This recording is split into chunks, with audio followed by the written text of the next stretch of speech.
Totodile Community Day Classic is coming up in Pokemon Go, and by the end of this video, you'll know everything the event has to offer and the best tips to help you make the most of it. So the event will be taking place on March 22nd between 2 PM and 5 PM local time. But what exactly does the event have to offer? Well, for the bonuses, Totodile will be appearing much more frequently in the wild, and they will have boosted 1 in 25 shiny rates. You will have a quarter hatch distance for eggs placed into incubators during the event. Lure modules and incense will be lasting for 3 hours, excluding daily incense, and you'll get 5 snapshot photobomb encounters with Totodile. And you will be able to evolve Croconaw into Feraligatr during the event or up until March 29th at 10 PM local time to get a Feraligatr that knows the charged attack Hydro Cannon. And I will be going through how good Feraligatr is with this move later on, so stay tuned for that. There will be field research to catch Totodile that will reward Stardust, Great Balls, and additional encounters with Totodile. And if you're lucky, you might find some field research that will reward encounters with Totodile that'll have the special seasonal background. And there is a way to get a guaranteed encounter with Totodile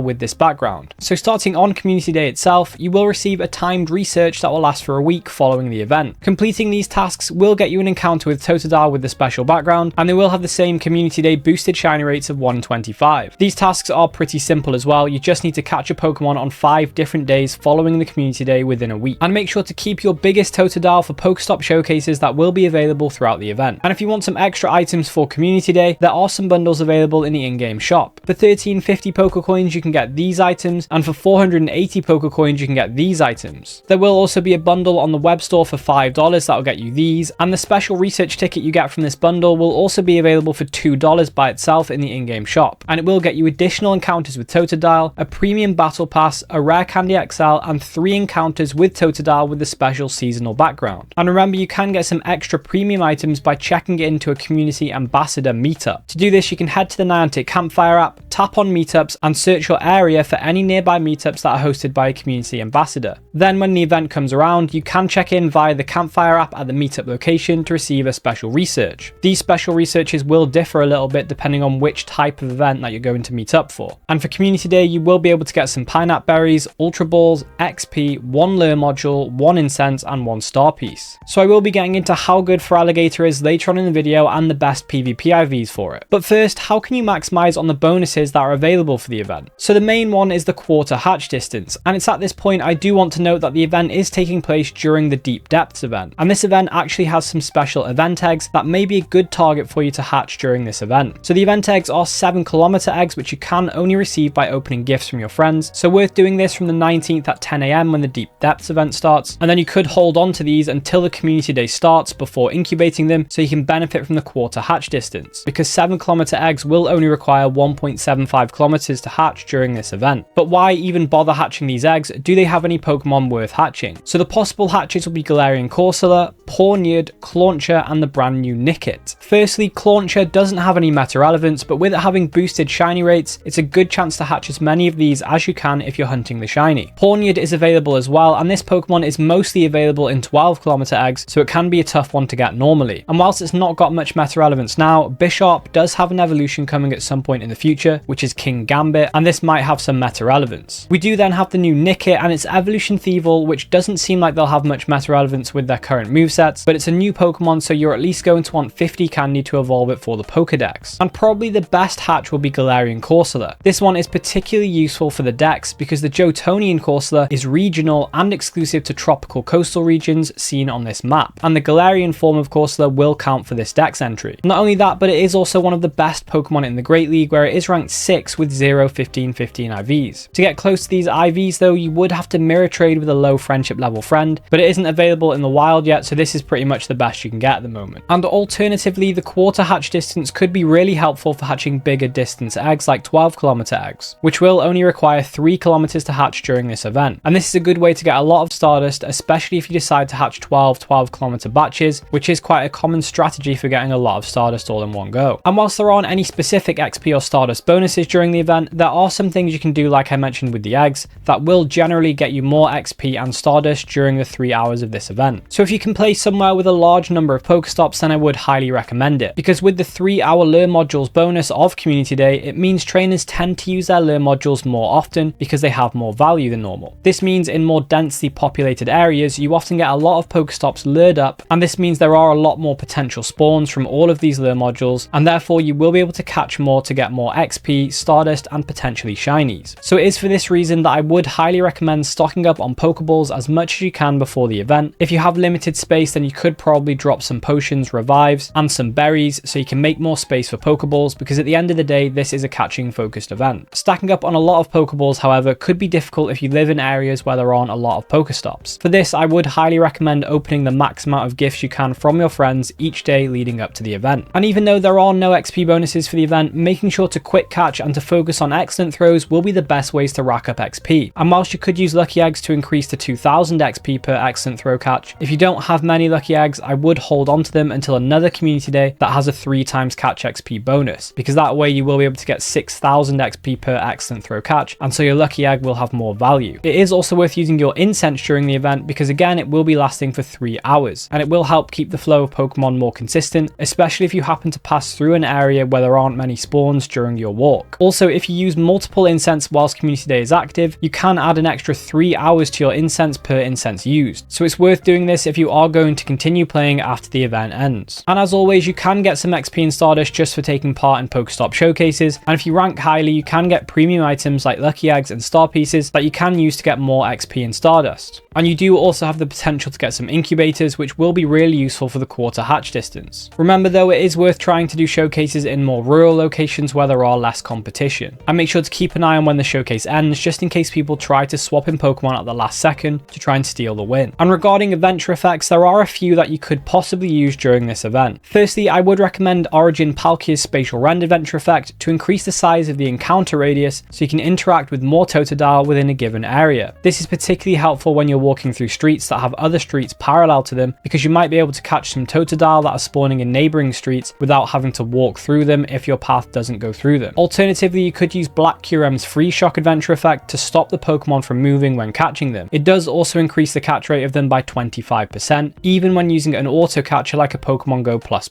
And White Curem's Ice Burn adventure effect is another option, especially if you're looking to grind XP during the event, because it makes it a bit easier to get excellent throws, which do get you a bonus 1000 XP per catch or 2000 with a lucky egg. This adventure effect increases catch rate by 50%, and again it does this for the auto catcher as well. So this is the best one to use if you're using an auto catcher and you can't actively play the event if you're working or driving, for example. And to evolve and to power up Totodile, you will want as much candy as you possibly can get. But how can you maximize on candy during the event? Well, you can always use Pinap berries to increase your candy gains, and you can mega evolve a Pokemon that shares a type with the Pokemon you're catching to increase the amount of candy, Candy XL, and XP you get per catch. And as Totodile is a water type, I would recommend mega evolving Blastoise, Gyarados, Slowbro, Swampert, or Revert Kyogre. And remember to pick whichever one you have at the max mega level so you can get more candy, XP, and chance for Candy XL. A good method to increase mega levels on multiple Pokemon is to tag all of the Pokemon you want to do this with, and then go through each of them, mega evolving them on one day, and then wait for the cooldown and mega evolve them all again. And even if this does overwrite their effect, it's worth doing unless you need them specifically in the near future. It takes 30 days to get to max mega level, and you only get credit for the first time you mega evolve a Pokemon per day. And to level up to 49 in Pokemon Go, you do need 35 platinum medals, and luckily Community Days are some of the best days to get a lot of these done. Firstly, with Totodile being a water type, it's a good chance to work on your platinum swimmer medal. With lures lasting for 3 hours, it's a good time to work on your platinum picnicker medal, especially if you're in populated areas, because a lot of people will be catching off your lures. Remember, you will get snapshot photobomb encounters with Totodile during the event, and this will help you progress your cameraman platinum medal. And if you don't know how to get a snapshot photobomb encounter, you just have to go to a Pokemon in your inventory or your buddy Pokemon, click on the camera icon and take a picture of the Pokemon. Then on that picture, Totodile will photobomb it, and when you go back to the overworld map, a Totodile will spawn at your avatar's location. With the guaranteed XL candy you get per trade this season, it's a great chance to be trading Totodile to get that XL candy, and this will help you with your platinum gentleman and pilot medals. And as it will pretty much just be Totodile spawning for the whole 3 hours, you do have a good chance of running into double XL and double XS Totodile, and these will help you with your jumbo and tiny collector medals. With showcases being available, it's a good chance to work on your showcases star medal if you happen to win. Getting this platinum medal is the only way to get an encounter with PhD Pikachu. With the quarter hatch distance, it is a good time to work on your platinum breeder medal as well. And as field research is always easy to do on Community Day, it's just catch 3 of the featured Pokemon. It can be very helpful with getting your Pokemon Ranger platinum medal. And generally, field research is worth doing to get hundos or shundos because of the 10-10-10 IV floor. With that said though, you can sometimes tell if a Pokemon has 100% IVs just by looking at the CP value it has. This does however depend on the hidden level of the Pokemon, but what are the 100% IV CP values for Totodile that you can look out for on the day? So from research, you're looking for a Totodile with 485 CP, which is at level 15. From the wild at max level 30, this is without a weather boost, you're looking for 970 CP, and max level with a rainy weather boost at level 35 will be 1051 CP. And other than these values, I would recommend checking your inventory regularly with a 4-star search to see if you picked up any hundos. It's especially worth doing this before you transfer any. And the 100% IVs are what you want for raid attacking, but how good is Feraligatr as a raid attacker? Well, with Feraligatr being pretty dominant in Go Battle League, it's often forgotten that it is actually not a bad water type attacker. It's the 20th best with moveset Water Gun and Hydro Cannon, but as a shadow it is the 8th best water type attacker. But as I said, it does shine the most in Go Battle League, where it is ranked 10 in the Great League with 0, 11, 13 IVs, it's ranked 18 in the Ultra League with 1, 15, 14 IVs, and it's ranked 86 in the Master League. So overall, Totodile and Feraligatr are pretty worthwhile investments, and it is worth noting that it does want Legacy move Hydro Cannon to be at its best in both aspects of the game. So well worth evolving your best Totodile to Feraligatr during the event or up until March 29th at 10 AM local time to get Hydro Cannon. Outside of this, you would need an elite charge TM. So with Feraligatr's meta relevance, it is well worth powering up. And if you want to know what other Pokemon are the best Pokemon to power up in Pokemon Go, then I recommend checking out this video on the screen now, and I'll catch you in the next one.